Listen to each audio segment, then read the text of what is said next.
What's up, everyone? This is our Maniac podcast, Unscripted, episode, One. and it's me, JCT, your notorious bad boy from Pasig City. And I'm FSP Works, but you can always call me Fred. Today, we're going to be talking about our episode with the iconic RWB Tubero, owned by, Andrew Peralta. yes. So yeah, if you look back at the RWB Tobero, one of the things that I noticed about that car is, one of the first things that I noticed about that car is the sticker.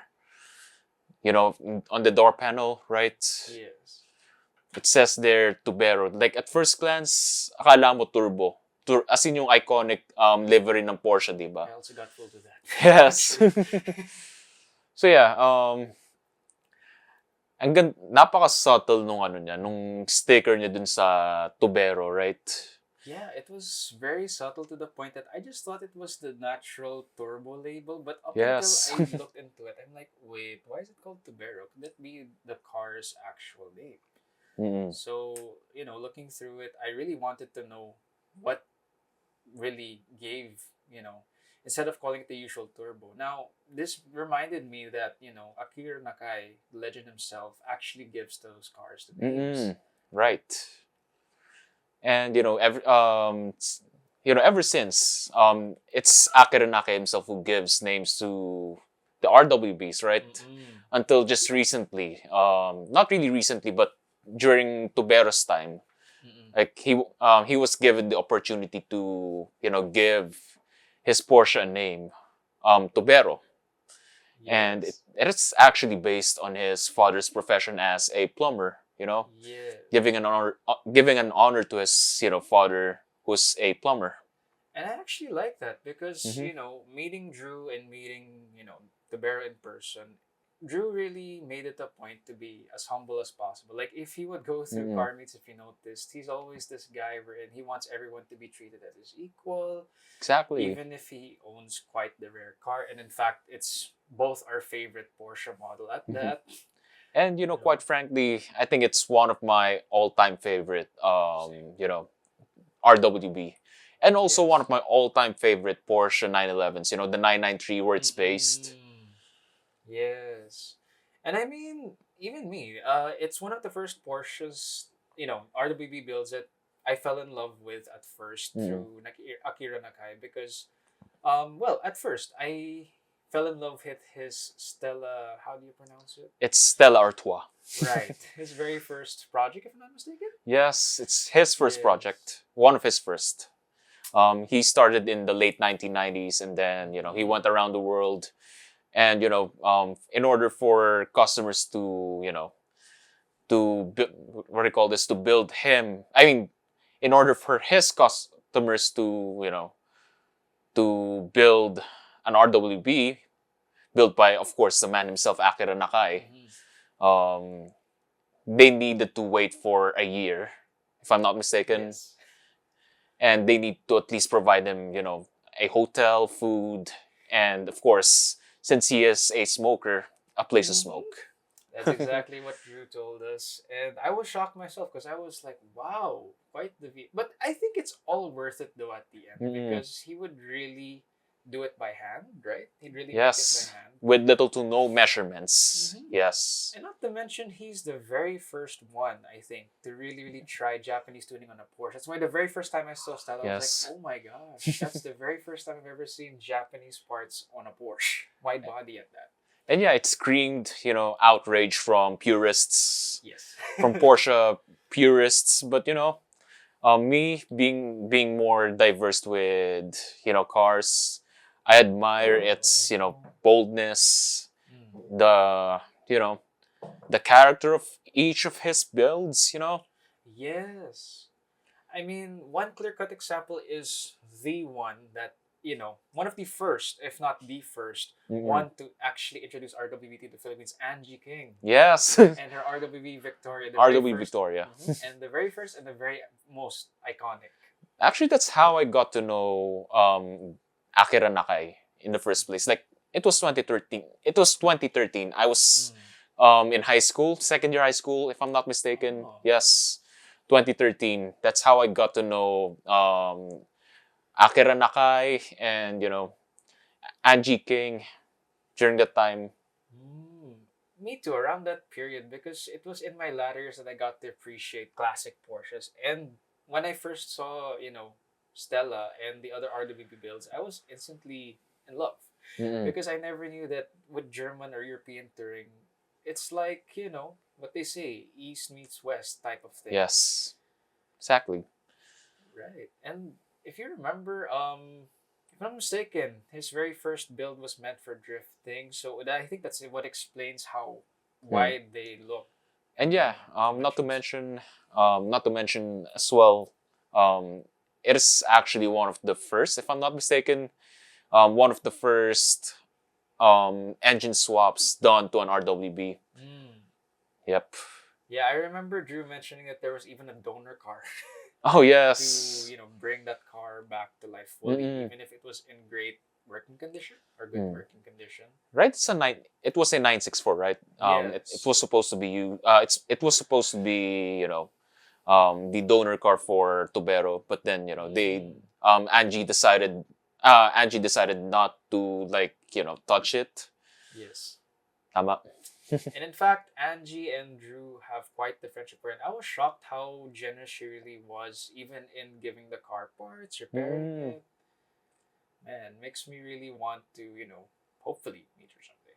Yes. I hope that we get to interview Angie someday. And by the way, shout out to you, Angie King. We love your work and we really Mm. admire how you were able to really introduce Mm-mm. the RWB culture here in the Philippines because it really helps spread the beautiful car culture itself throughout Asia. And we really love that because we love RWB.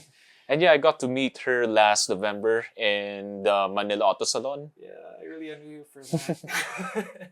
I know. I wish I could have gone there, man. Sorry, I wasn't able to invite you, Chris, It's okay. and the rest of the Maniac Cars team. I mean, I would have also fainted equally if I met Akira Nakai himself. Well, yeah, another thing, I was able to meet Akira Nakai when he went here last December, when he built, a couple of RWBs in Alabang. Man, I heard about that, and I was really telling my friends, please, I will really make it a point to meet them someday. I It's would. my mission. I'm dying to actually meet Akira Nakai himself. I mean, would you consider maybe, after the experience of riding into Tubero himself, an RWB build, would you actually want to, have a build in the future? I mean, I would consider Absolutely, it. I would. Absolutely. But yeah, realistically, well, I'm still not quite there yet. But talking about our experience with Tubero, like we got to ride in it. Man, I'm speechless. I was also speechless, and it felt like being in a little literal track car Yep, on the public roads. it's a dream come true. It's a dream come true to be not only inside a Porsche, but also an RWB Porsche. Yeah, every time I saw the signatures on the dash, I was really starstruck. I was like, I "Is this know. real right now?" It's an honor. It's an honor to be, to be part of. It's an honor for him to be part of our episodes, right? Yeah, and apart from how great and how flashy it is, isn't it also amazing how fuel efficient and reliable they actually Yeah, are? surprisingly, according to Drew, how many kilometer per liter? I forgot the exact I forgot the exact numbers, but when I checked the fuel gauge, even if we kept doing lots and lots, and I'm telling you, in every shift we do lots of rolling shots, it was still nearly full. And the Yes. engine was still not yet high on temperature. Grabe. Like I mean I know that Porsches are obviously engineered to be High performance, reliable. yes. Yes, they're actually engineered to be not only be performance oriented but also durable. They're very tough. Hmm. I mean, I've watched lots of, YouTube videos on how resilient they are, wherein you even Mhm. shoot the Porsche, it's still alive, Yes. stuff like that. And it's honestly still one of my dream poster cars to actually own one. Even if it's stock, I would be the Yes. happiest man in the world having one. Precisely. What would you say would be your favorite model, if ever, to Uh, make it RWB tuned? I would say still 993s and probably 964s. man, same. And if you recall, right, he also shared with us the story of how it's really a long process. It costs Mm-mm. millions and millions of pesos, actually. And the paint job as well. It is inspired by the plumbing company. I mean, it is inspired by, of course, the color of a plum of the Yes. pipes rather. Oh, It's a sorry. brilliant concept. It is Yes. actually inspired by the color of the pipes that he's working on, right? Mm-mm. Mm, At the same yes. time, it really shows how grateful he is to his father and to Mm, his family, which is yes. why he's truly one of the favorite my favorite guys personally that we've interviewed and we've been through because he was like a brother to us actually. Mm, Very brotherly. very brotherly, very warm. Like he's always patient. He's always calm. He would Mm, just. I even remember when we were going for that rolling shot. He really let every single driver mm-mm. pass him. He really gives Diba? courtesy. I think brother Drew. Really, I really find you to be the true definition of how people in the car community should be. Yes. Gentle, warm, humble, and really just defining how and what it means to enjoy cars and just enjoy the people around them, right? Yes. That's also one of the lessons that I've learned from, Drew himself, like the humility and the coolness. I mean, when I say coolness, I mean, being chill in the car community, Mm-mm. not Com- being, those, well, yes, I mean the main thing I learned from brother Drew was you have to literally not just be yourself in the car community but also be as humble and be as moral mm-mm. supported as you can, because if you're going to let it get to your head that, oh, I have the most fancy car in the world or my car Yes. is better than this and that, it's not going to get you anywhere. It's only going to get people knowing that, okay, this guy has got a high quality material thing, but Mm-mm. where's the love? How about the Right. passion that you really have for the car? Is it can you really say that you're really enthusiastic about it? Mm-mm. And it's not You just know. about the car itself, right? It's about, sharing connections, not just with the car, but, Mm, personal connections as well. That's where we get to connect with cars. exactly. And through cars, you can actually inspire people to want to buy them. Mm. Because if you're just gonna brag about them, you're gonna make them feel discouraged all the Mm. more. And RWBs are an acquired taste. Not everyone admires the build of the RWB, right? Like, Yes, mm, there are some people I know that would rather like it clean. They find it too wide, but personally for me, it's a yes, work of art. it is. It is a work of art in itself. Mm-mm. Because it's so unique. It's one of the very first Porsches where you'd see it in full wide body rather than the ones that you're really accustomed to, like the Singer Mm-mm. builds, yes. And Very recent roof. builds. Roof, not to mention, right? It's like Yes. the Ford Shelby of Germany with Porsche Yes. in there, right? Yes. Also one of the most underrated, you know, Very roof. underrated. Like I've heard more of Porsche than Roof actually, which is why Mm, I still myself can't remember the model names at times of Roof cars. yes. Like they're so distinctive. Mm-mm. Although they're inspired by, of course, the classic design of the 993s, the 964s, right? If I'm not mistaken. Yes, and they tune it themselves into I wouldn't necessarily say very high performance cars, but it's of a higher class at times, right? Hmm. Than the usual normal Porsche models. Yep. And well, basically what I learned from both Tubero and Drew is really humility and passion. Humility and passion are Mm, two of the most important values of being a car enthusiast. exactly. So is that a cut? All right.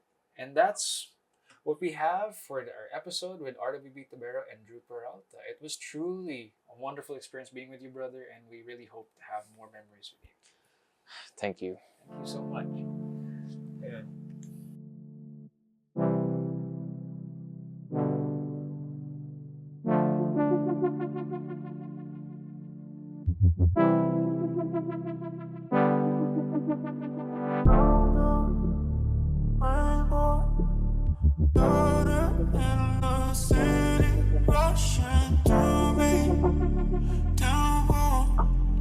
Upstream